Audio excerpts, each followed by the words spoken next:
Sir Philip Sidney wrote centuries ago his Apology for Poesy.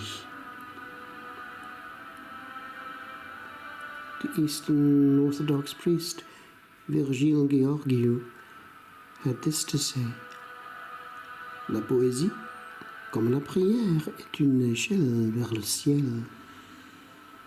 Poetry, like prayer, is a ladder to heaven. The great Latinist Venantius Fortunatus brought the best of the old into the new in the first centuries of Christianity, and we still sing his magnificent Latin hymns in the liturgy. And in Wales we had the best of the bards, who gave us fantastic hymns.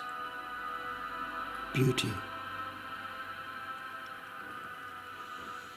O instrument of gold, as old as all the tools of well-trained man, O stain of sound, reheard within capillaries that call from brains and neurons, by a small shape bound, an ancient, patient word, to pick again from its long dormant lying.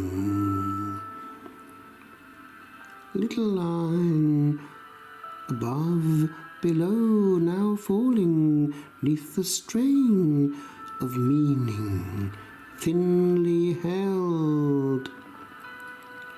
2 days entwine.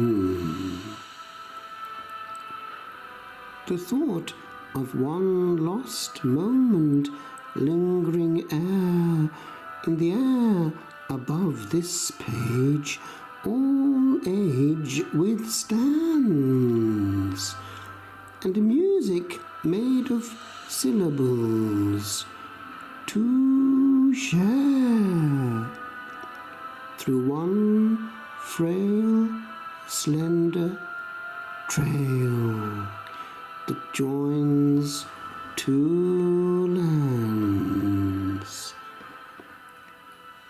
Soft, palpitated sense pulp the ears, for some with feeling eyes and looking